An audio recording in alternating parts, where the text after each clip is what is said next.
छोटे बाबा को कहे ना करो तो महेश जी छोटे बाबा दोनों जाना है हम हंसते हैं बताए अपने बात में तू है ना आओ आओ ढेर दिन तक नचला और कदम में नहीं आ जाए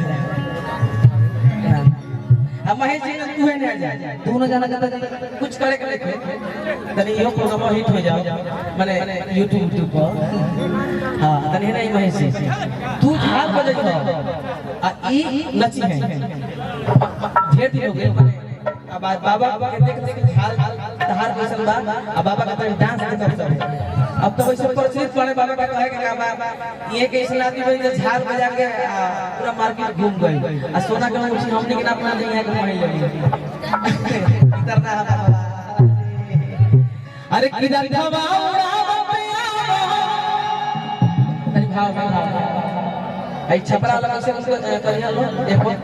छपरा या भाव करी करी तनी की मऊ बस लागल जब पहला तई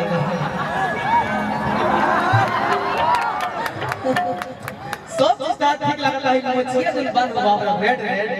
देखो यहां के बॉल के दुके बा हतना गार्जियन लोग पूछ रहे थे यहां सब यहां के ऊपर के बड़ा लेकिन चिन्ह नहीं लेकिन यहां के देखे ऊपर लाग के डांस से नीचे बोलू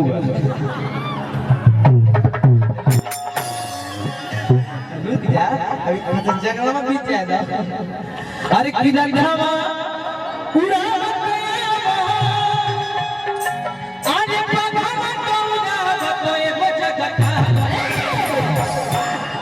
देखिए हमारा प्यार देखिए दोनों आदमी की उम्र सेम है लेकिन देखिए वो का कर्तव्य देख ले इहो के कर्तव्य देख ले ये अपना कलाकारी के बारे में अपना फेस पर निकल जाए हमनी के चलो ठीक ठाक बनी जाए दोनों आदमी में तू कौन कर बा उनको भाई बड़ा ही लिखे भाई हमारा भी सब ऐसा लिखे भाई बारे बाबा अनिल विश्वास जी एगो ओहो बोल के कि हम हां इहो के बड़ा बढ़िया ना आए आए महाराज जी है तीन डांस होगा तीन डांस पहला बार तू उनका कर लखी शर्मा तू लखी शर्मा वाला करी हो छोटे बाबा अपन करी हो ई लखी शर्मा के पिंडिया सास लागल है देखो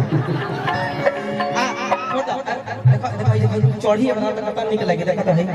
अब भाव देखिएगा तीन आदमी और एक हम यहाँ पे चौथा साइड में हो जा रहे हैं और भाव देखिएगा बस हाथ में 20 के मिजाज बाबा हल्का सा अरे किधर धवा उड़ावतया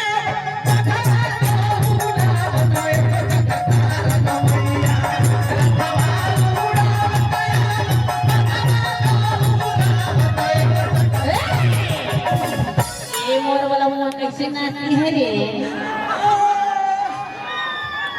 मोर वाला ये पीछे पीछे से गिरते रहे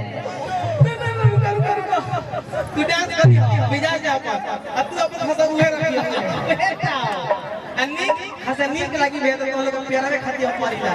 तनी खाली हल्ला को खा आहा ई तो पहले चाहिए दे दियो आउटो के दी महेश जी के पीछे दे दिया महेश जी के पीछे दे दिया वाह वाह आ देखो